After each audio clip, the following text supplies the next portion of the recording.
Hey! Welcome to another video where we talk about old games that no one cares about. This week I wanted to take a step back from racing games and do something different, but as always I wasn't sure what I wanted to play, so I ended up digging deep into my brain to see what games I completely forgot about that could be interesting enough to make a video on. And you know, I really love FPS games. The genre usually get a lot of crap for being basic and the same thing over and over, but come on, that can be said about pretty much any genre. It is true, of course, that they became so mainstream at some point with Call of Duty and Battlefield that it became the same thing for a long time with annual releases of the same game reskinned and sold to us again as a new game. But again, that can be said about pretty much any genre.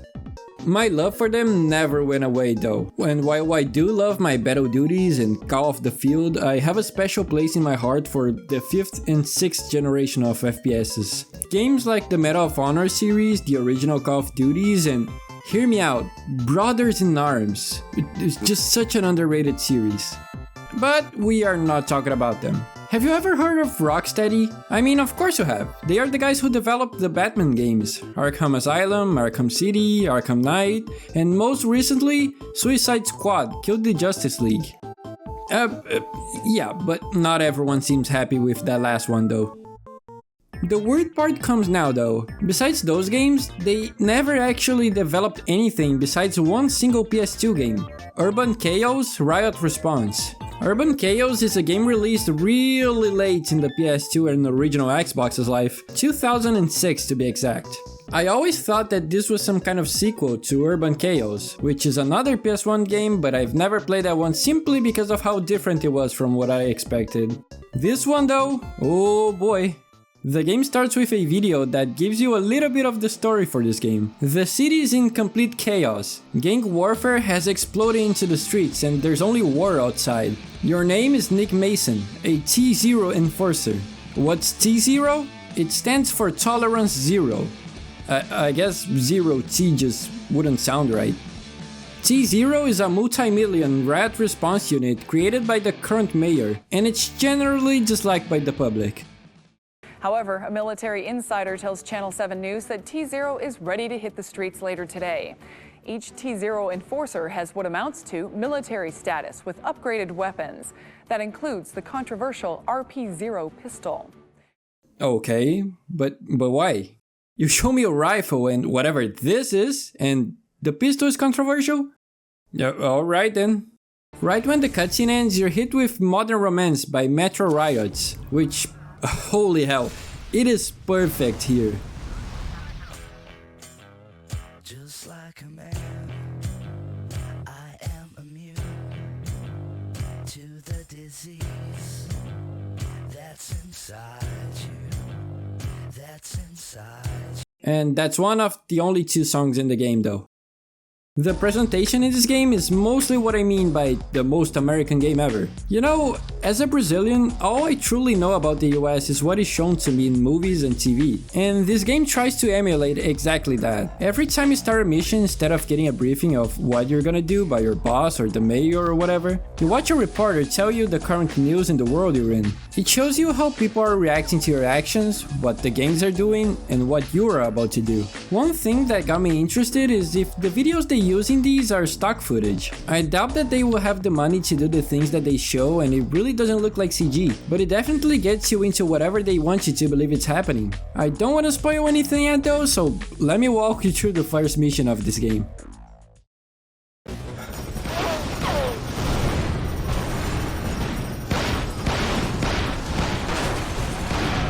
All units, T0 are on site. Please hold positions until they arrive at your location. Now that's what I call zero tolerance. Come on! Yep, that is indeed zero tolerance. You only start with your basic pistol and a taser, which will also be your most used weapons throughout the game. You get into the police station to get your riot shield, and trust me, this is your best friend in this game, so get used to it. You can press L1 to bring it up anytime, and even though at first I was like, why would I need a shield if I'm not gonna get shot? I ended up liking it. It gets damaged over time, only visually though, but it's really cool to look at. Sergeant Wolf explains that you should try to use the stun gun to bring some of the terrorists alive, so you don't have to explain why you killed someone with a cleaver and ran around dual wielding MAC-10s. And those are basically your objectives in a mission. You have to kill enemies with headshots and arrest some of them. There are also some collectibles that you can pick up and they serve as another side mission. You also get a tutorial on other people that help you in the streets, like ordering firefighters that can open doors and put out fires, and medics who can give you health shots and save people in some of the missions. Some of the missions also have gang leaders in them, and the idea is that you can arrest them and bring them alive to get information of other attacks, meaning you can unlock more levels if you can do that. By the end of the mission, you get a last tutorial, which is on hostage situations. Every other level you get a hostage situation, where someone you don't care about is being held hostage, and you have to work your way through a part of the level with your shield and not getting too close or the terrorists will end up shooting them. It's actually pretty cool and it ends up always being way over the top. Help me!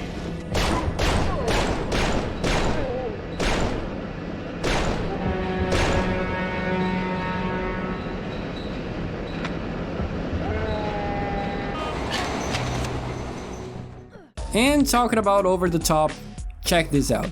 Every time you complete a challenge, this guy tells you what you got like he's the mermaid man from SpongeBob with the American flag in the back. You have unlocked Emergency Downtown. You have unlocked an extra pistol clip. You have unlocked the Shield Mark II. Just truly amazing. But that's basically how it works.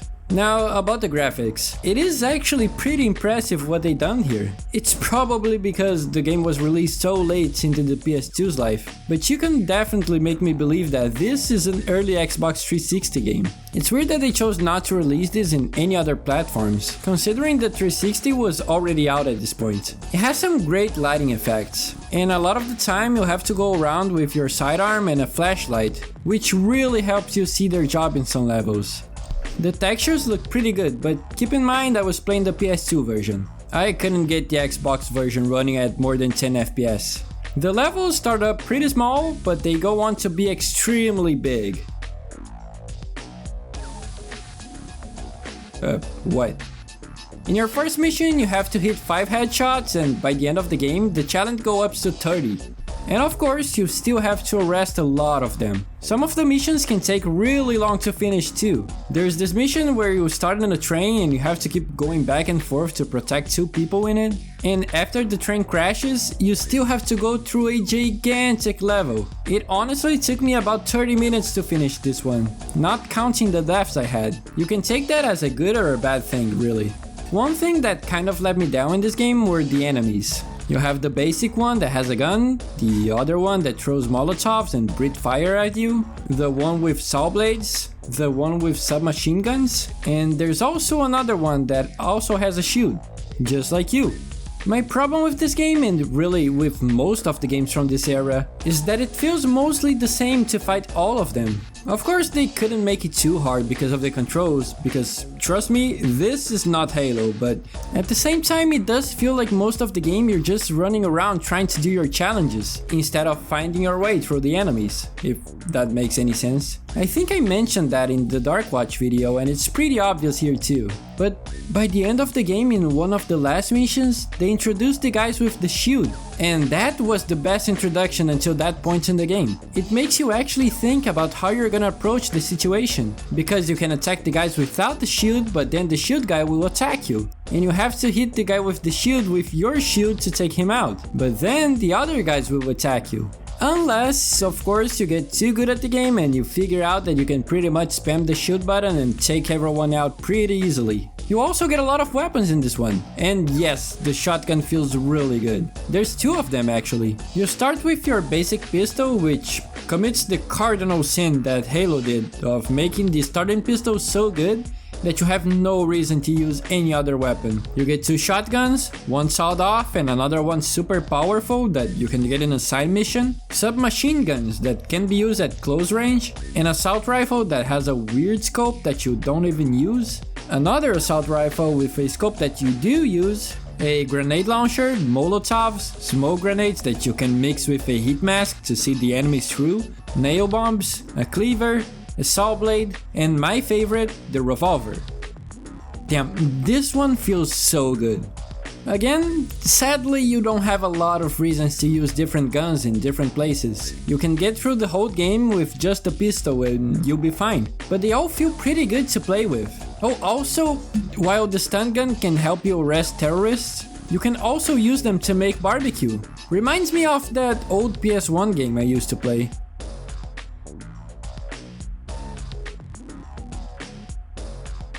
And I am sad to say, but the music here is mostly forgettable though. The music in the menu is actually very good, and they also got the same band to perform another one in the credits. I checked online to see what else they made, and apparently they changed their name from Metro Riots to Antlered Man in 2009 after one album. And I can only find one other album with that name, so who knows what they're up to now. Besides that, you got some pretty generic background music for the missions, but nothing that will stick to your head for more than a day, if it even manages to do that. Oh, one thing I really want to start doing in the future is going back to these games and getting some people from the Discord server to play the online mode and see how it plays. I saw some gameplay online and it definitely feels dated, but interesting. If you ever played this online, please let me know your thoughts on it. That is something I'm truly interested in. And back to the story, the game moves on by different places in the city getting attacked, and you have to go out there and deal with the terrorists. The population starts to like T0 more and more, and by the end of the game, you have to stop a bomb before it destroys the entire country. I am not kidding. Well, in a ceremony this morning, Nick Mason was awarded the Medal of Valor. It's the highest national award for valor for a police officer. Mayor Wyatt was quoted as saying, "In a city of heroes, Nick Mason stands heads above the rest. His bravery and skill are legendary. He has saved our country's freedom and once again has served his city with distinction, honor, and bravery." Channel 7, Nick, we salute you. Ah yes, it was an honor revving those terrorists down with a saw blade, throwing meat cleavers at them and burning them with a stun gun. Who could forget the time where we saved the hostage by shooting the terrorists in the face and dropping an elevator on top of them? Ah, good times.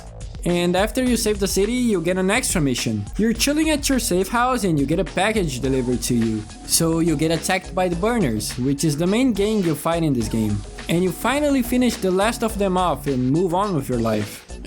Right after throwing the head of the gang in the slaughterhouse press. Overall, it's a pretty awesome game. It's kinda sad to see that they didn't publish this game on PC, considering they did have plans to do that at first, but after a lawsuit because the game was supposed to be called Zero Tolerance, the port just never came to be. If you're like me and you like going back in nostalgia trips, check this one out. It is clunky, don't get me wrong, but it's a really good game you'll spend a lot of time with, simply because of how satisfying it feels to play a mission after another. You always wanna see what guns you're gonna unlock, how insane the next mission's gonna be, and what other enemies you're gonna meet. It is definitely a very underappreciated game that, while very cheesy, is still extremely fun to play with. Just like your mom. But yeah, I guess that's it for this one. I hope you enjoyed the video, and if you did, make sure you leave a like, it really helps me a lot. And of course, as always, a huge thank you to our new member, Larry Patrick Jr. Oh, and people are now starting to get the light blue badge, meaning it's already been 6 months since I became a YouTube partner. And that's all thanks to you guys. So really, I wanna thank every one of you, not only the members, but you. Yeah, you watching right now. This is only possible because of you guys. And I'm really glad you guys come back to watch my videos every week on Friday at 3 PM Eastern Time. Wink wink. But really, it truly means the world to me, so thank you. And yeah, I'll see you in the next one. Take care.